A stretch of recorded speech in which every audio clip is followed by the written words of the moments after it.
Cakur ain bijil tina kubul dubur, eta najis lian mani nu ditutur. Anjing babi arak bangke getinana, bulu bangke tulang cekerna jeung utah. Anging bangke jalma simet lauk cai, eta tilu rupa bangke tetep suci ari rehak cidule. Hokorong cile eta lain najis tapi barang geuleuh. Anggaho tapi satina sasatoan anu hirup hukum bangke sato hewan. Anging bulu sato hewan nu didahar jeung ciduhna kesang kasturi teu samar.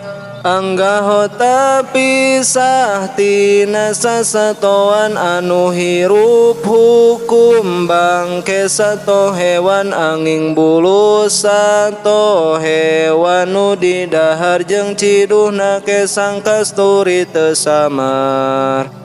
Suci lamun jadi cuka eta arak, ku sorangan najan dipoe ngagolak. Ari ngumbah najis anjing sareng babi, 7 kali make taneuh nu sakali. Ari najis salian anjing jeung babi lamun leungit ain cukup ku sakali, tapi utamana ngumbah 3 kali najan najis leungit ku ngumbah mimiti. Ari kulit bangke lian anjing babi, ku disamak eta kulit jadi suci. Ari nanah cenang bisul getih rahet, dihampura mun saeutik dina salat. Deui dihampura najis leutik pisan teu katingal ku tingali pertengahan. Ari ciki budak lalaki anu acan umur 2 tahun tinggal juru, sareng acan barang dahar lian susu, cukup dikepretan cai tempat itu.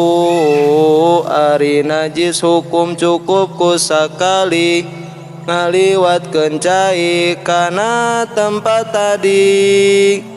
Sareng acan barang dahar lian susu, cukup dikepretan cai tempat itu. Ari najis hukum cukup ku sakali ngaliwatkeun cai kana tempat tadi.